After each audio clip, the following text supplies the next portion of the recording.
one of the most critical languages right now to understand the Afghanistan-Pakistan area, so it has its geopolitical importance. Urdu has an advantage because if you study Urdu, you can read Arabic and you can read Farsi, Persian.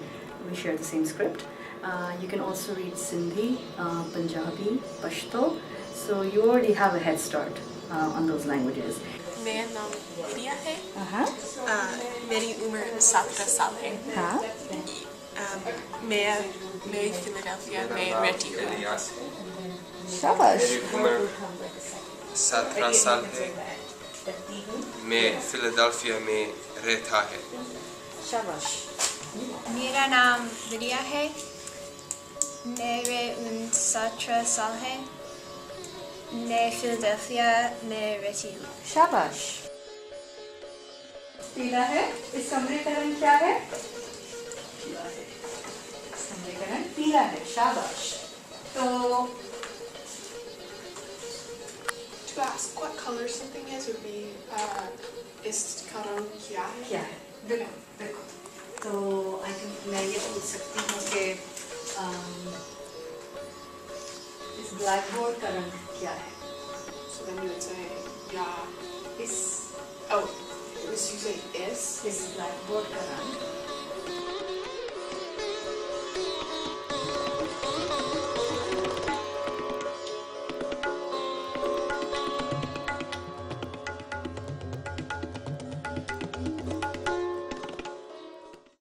लाम। नहीं, नून। ये dot है ना नीचे बे बिस्तर। बिस्तर, very good. बिस्तर blank बिस्तर हरा है। बिल्कुल, बिस्तर हरा है। शाबाश। One thing I think that's really interesting is sort of its complexities and how it combines different geographies and religions, and it's really representative of sort of South Asia and that part of the world, and the different ethnic groups and ideologies and peoples that are present there.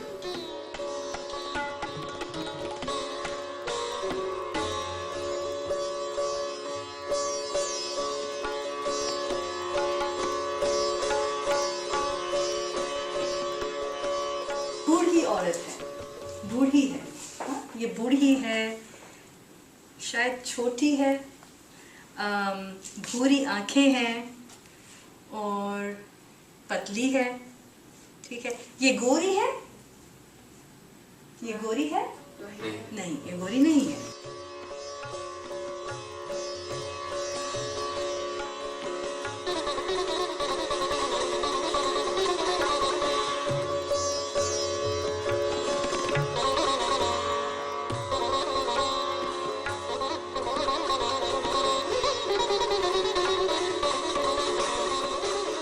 The most memorable thing for me, the first time when they could speak for 3 minutes in fluent Urdu without, and it was day 3, and without any help, and they were describing their rooms. The other event I really enjoyed when they learned how to type in Urdu and how when spellings started making sense to them.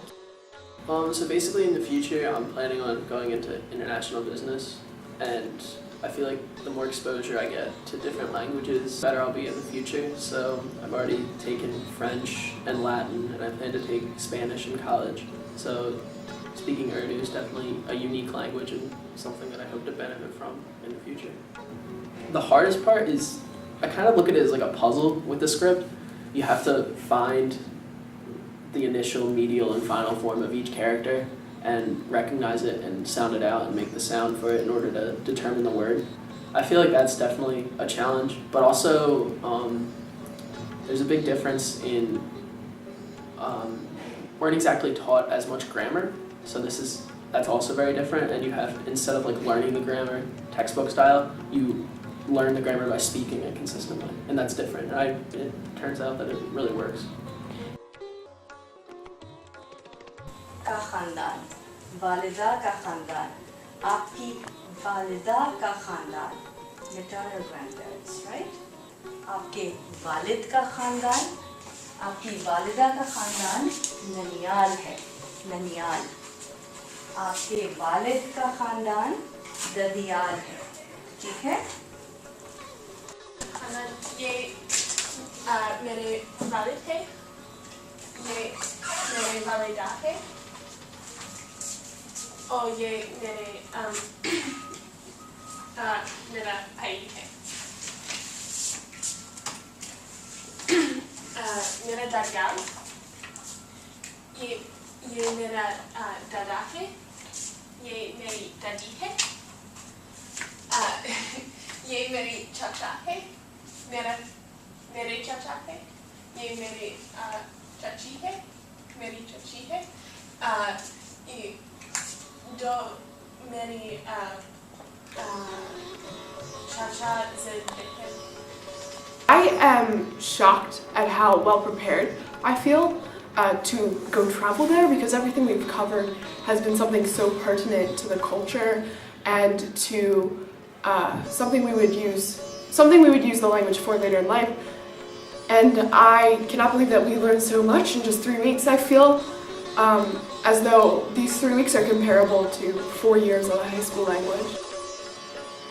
I think just for the experience of something different alone, and the fact that whether or not you like the language or dislike the language, like the culture or dislike it, the more experiences you have with other parts of the world that you'll probably never travel to, never see, I think the better, the more cultured of a person you are, and the more open you can become.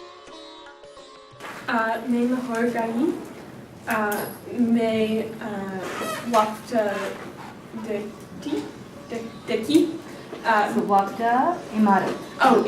मैं वक्त इमारत देखी, मैं food street गई, मैं food street गई, शाबाश। मेरा कमरा के मुसला है। क्या मसला है?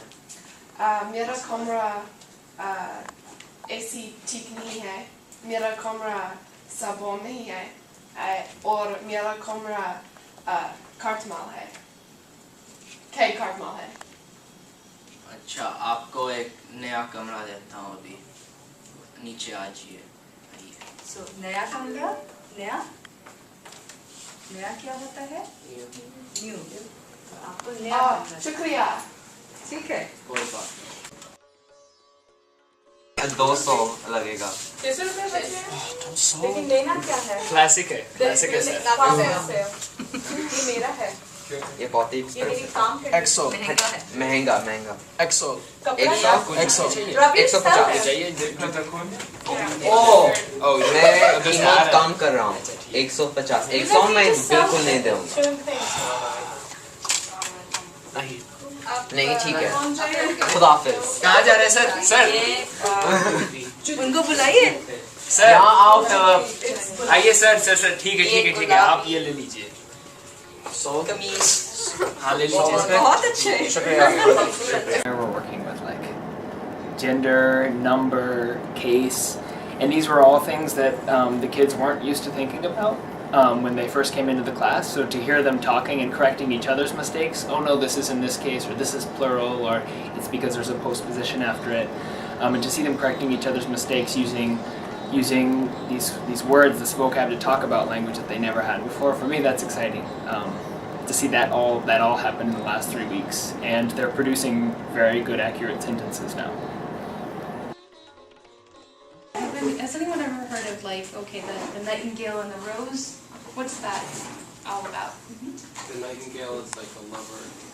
It's about the rose. He loves the rose. Right? He loves the rose, exactly. And the rose can't speak, so he never says anything. And so it's just a one-way dialogue over and over again.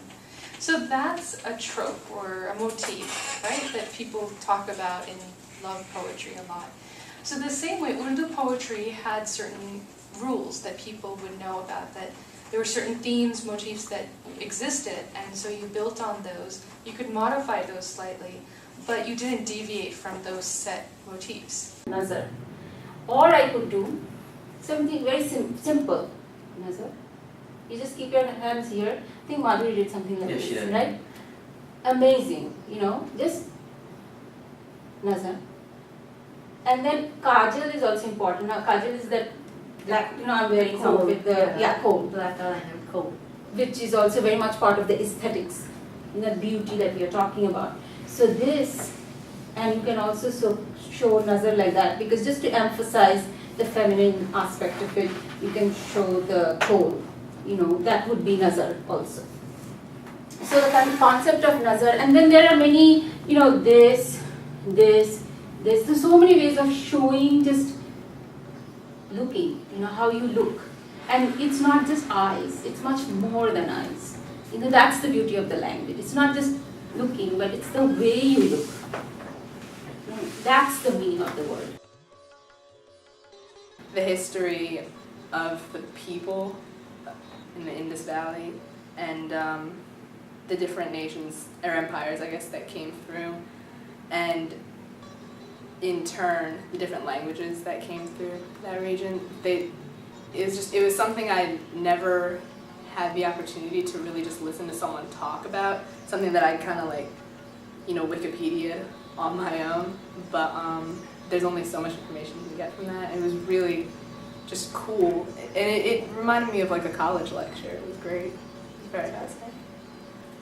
They're great. I mean, this is the second year I've had Vermina and Tony as teachers, and the first year having Aisha, and I think that it's great that all of them kind of bring different things as teachers.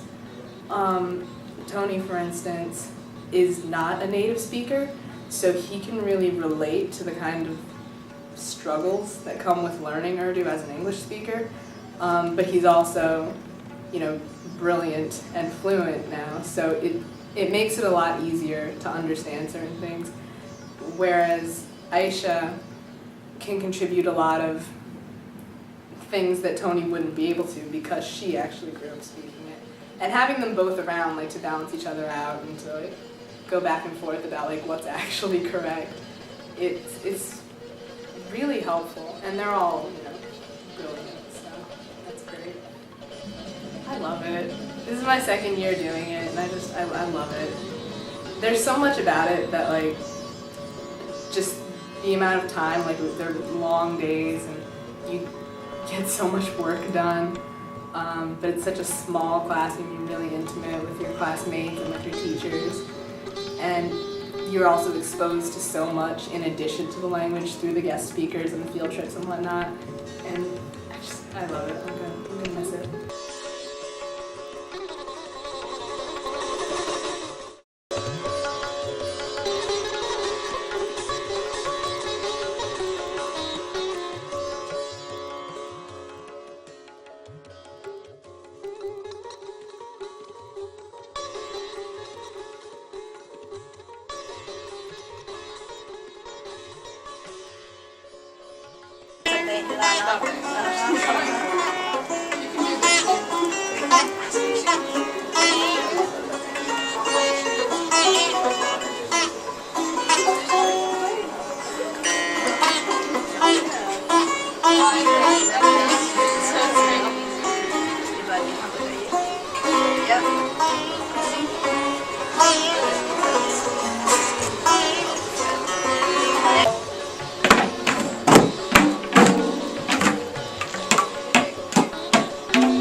I have been surprised with how quickly the students pick up the language, and that even lesson ideas that I think won't work because they're too difficult or too fast-paced are not.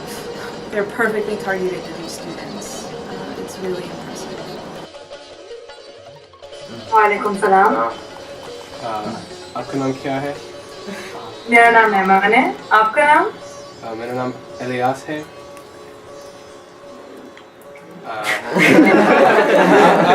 आप कहाँ रहती हैं? मैं कराची में रहती हूँ। आपने कोई कराची खाने खाए हैं कभी? खाने खाए हैं? पाकिस्तान के खाने के खाने मुझे खाने पाकिस्तान के खाने पसंद है।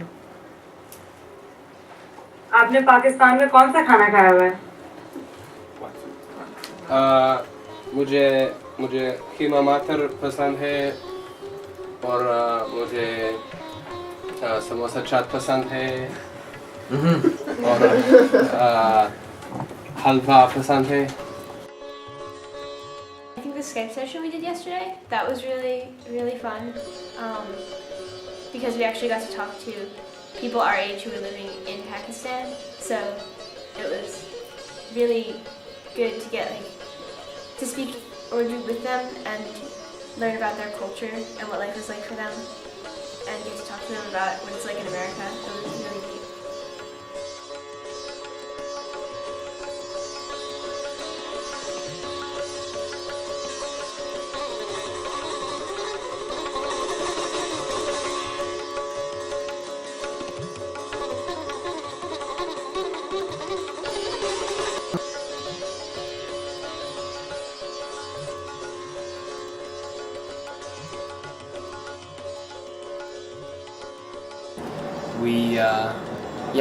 We have room to grow. We're ready to take more students and have more classes at different levels, and we're prepared to offer that, and we're looking for students who are excited. So if you think this might be something you're interested in, go for it. This is not necessarily something you just do once. You can just do it once in a summer vacation during high school, but nowadays you can take Urdu at most major colleges on the East Coast and on the West Coast as well. And you can certainly take Hindi as well. There's plenty of opportunities from the government to study abroad in college in India to study Urdu. And there's funding you can get from the government to set up things like independent studies. So I think there's plenty of opportunities for this to be the start of your Urdu learning experience and not just a one-time deal.